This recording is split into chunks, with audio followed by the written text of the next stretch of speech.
지금 보십시오.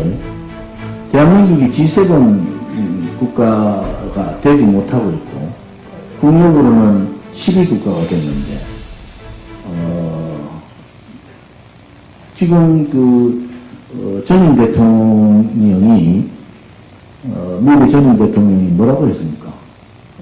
한국, 인도, 호주를 포함한, G10 국가로 이제 발돋움해야 된다. 누가 반대? 일본이 반대한 거거든요. 한국의 G8 국가로 들어가는데 반대하는 게 일본이에요. 두 번째는, 이제 신냉전 시대가 들어오면서 한국을 빼고 고립화를 선 거잖아요. 물론 그때 문재인 정권의 시대지만은, 너무 그럼 코드, J-코드 할 때, 미국, 일본, 인도, 호주, 이렇게 해서 코드를 만들면서 실질적으로 동북아에서의 가장 태양한 한국은 빼버렸어요. 방위체제를 만들면서. 다자 방위체제. 누가 그랬느냐? 일본이 그런 거란 말이에요. 일본이 철저하게 한국을 배제하는, 미국과의 거리를 두게 하는, 이러한 정책을 일본이 쓴 거란 말이에요. 그럼 J-코드를 들어가자. 이렇게 해서 우리 공화당에서는 우리 공약에도 J-코드 들어가야 된다. 이렇게 얘기를 하는 것이, J-코드가 어딥니까? 한국, 뉴질랜드, 그 다음에 필리핀, 이렇게 대강 될 거예요. 그런데 이 코드 문제나 그 다음에 G8, G7의 나라를 추가하는 문제에 대해서 일본이 사사건건 반대를 했다. 그런데 그 반대를 하던 일본이 기시다 총리가 갑자기 워싱턴 선언을 하자마자 원래 7월 달에 G7 다 끝나고 난 다음에 7월 달이나 넘어서 방문을 해야 되고, 왜냐면 한미 간에 정상회담 하고 난 다음에 한미 정상회담 하고 난 다음에 뭔가 조율해야 될 게 많단 말이에요, 서로 간에. 근데 갑자기 방문해서 이 문제, 워싱턴 선언에 대한 얘기를 서로 간에 나눴어요. 문재인 대통령이 뭘 잘못했느냐? 기본적인 틀을 잘못 알고 있다는 거예요. 그게 윤석열 대통령이 뭘 하겠느냐? 이 워싱턴 선언에 나왔던 소위 말하는 핵협의체 그룹에 일본도 들어올 수 있다고 얘기한 거예요. 발칵 뒤집어졌습니다. 왜 그렇게 하느냐는 거예요. 도대체 외교부 장관이나 안보실들은 뭘 하느냐는 거예요. 그것은 무엇을 의미하느냐? 한국과 일본하고 일본의 반대 때문에 한미방위조약을 제외해놓고는 한국과 미국 간에 군사협의를 할 수 있는 단계가 거의 없어요. 동맹은 동맹인데 일본이 방해를 하는 바람에 못했단 말이에요. 군사적인 방법. 그런데 갑자기 일본이 지금 핵협의체 그룹에 자기들이 숟가락 얹으러 들어왔는데 윤석열 대통령이 물론 그 다음에 바로 취소했어요. 취소했는데 그럴 정도로 우리나라 외교가 문제가 심각하다. 그럼 뭘 얘기하느냐? 한반도의 해결 문제는 북한과 한국과 일본의 문제, 이게 한국의 미국과의 문제지 일본의 문제를 개입시키는 순간 이게 대단히 복잡하게 돌아간다고요. 이 문제가. 동북아의 문제가 굉장히 복잡한 상황으로는 이게 너무 단순하게 생각해버렸다. 그게 첫 번째고요.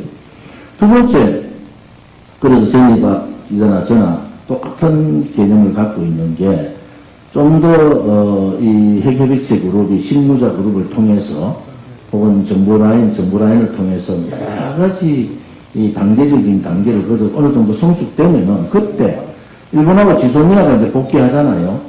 그러면은 이 미리 간에 있는 방위 체제 가이드라인하고 한국이 지금 가지고 있는 핵협의 그룹 문제하고를 잘 조율을 해서 서로 간에 협의할 수 있고 논의할 수 있는 건 되지만은 협의 그룹에 일본이 바로 숟가락 얹는 것은 대단히 한국으로 봤으면 위험한 얘기다.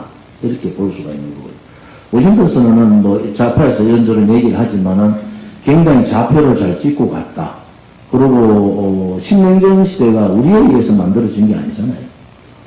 러시아의 침공이, 러시아의 우크라이나 침공에 의해서 신냉전 시대가 만들어졌고, 신냉전 시대가 만들어지면서 발빠르게 윤석열 정부가 이 소위 자유우방국가, 미일, 그 다음에 우방 자유 G7, 또 한국, 이렇게 빨리 발빠르게 움직인 것은 대단히 잘하는 입장 아니냐. 그렇지 않습니까?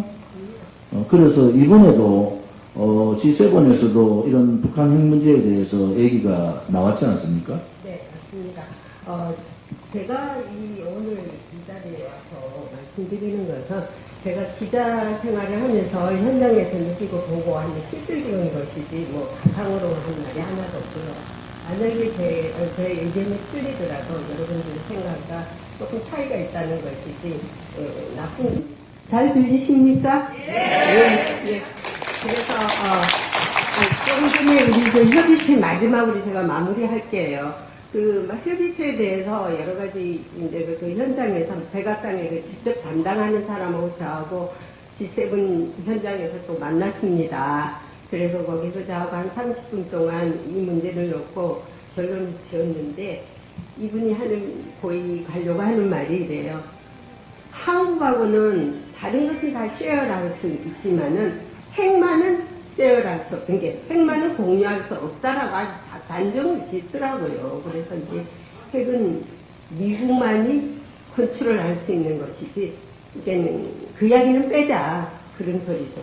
여기서 이제 한미 동맹 앞으로 그 협의체는 하나하나 이제 실무자들 회의는 해가면서 지켜나갈 것이고 그리고 일본이 가입을 하고 오기를 원하는데 어떻게 생각하느냐고 제가 물었거든요.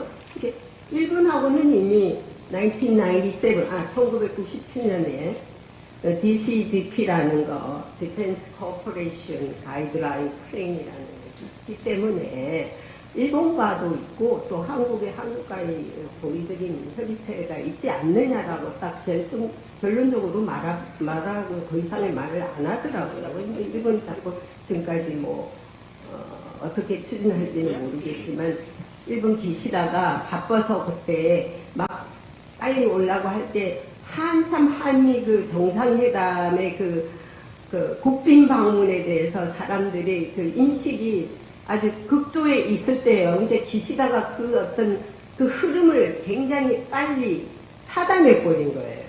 그래서 제가 올 때까지도 한국 국기가 아직도 워싱턴에 꽂혀 있습니다. 성조기하고 같이요. 국빈 방문이 끝났는데도 계속 있어요. 그래서 이 국빈 방문의 느낌이 참 좋았구나. 아직도 꽂혀 있고 그거 빨리 떼지도 않고 있더라고요. 백악관 앞에 그 옆쪽 줄에 쫙 있어요. 아직도.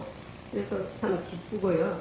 조금 전에 말씀하신 그 우리 조은진 대표님께서 말고 이번 G7 정상회담은 원래 대북관계 공조, 그 다음에 여러 가지 경제 안보라든지 AI라든지 여러 가지 이슈는 있지만은 한국의 가장 적절한 이슈가 대북 문제 아닙니까? 근데 19일 첫날에 이 G7 정상들이 무슨 이것을 의논을 했느냐면은 핵무기 없는 세상을 만들기 위해 핵 군축으로 가자. 그러니까 핵 군축에 집중 한번 해보자라고 선언을 했어요. 그래서 이거 큰일 났구나.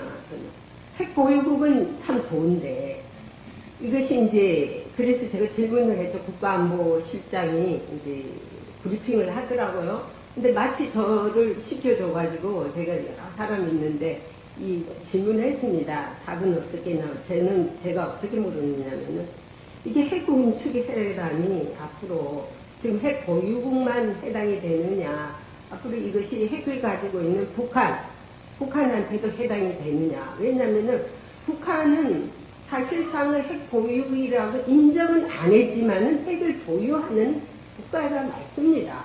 핵을 가지고 있는 나라 아닙니까? 그래서 이게 군축회담으로 가게 된다면은 테이블에 오기 위해서 북한을 핵 보유국으로 인정을 해야 되거든요. 국제사회가. 이게 상당한 큰 딜레마에 빠질 거예요. 이렇게 되면. 한국에는 더욱더 위협적인 문제가 될 것이고. 그래서 이제 그 국가안보 보좌관은 앞으로 시기적으로라든지 타이밍을 정하지 않았기 때문에 그 접근성에 있어서는 천천히 이제 논의를 해 나간다는데 약간 이제 북한 문제를 약간 회피하더라고요. 그게 지금 말할 단계가 아니죠. 그래서 이제 우리는 우려할 단계가 되는 거죠. 그래서 이제 한국의 그 외교부에서 상당히 여기에까지도 신경을 써야 되지 않을까 그렇게 생각하고 있습니다. 지금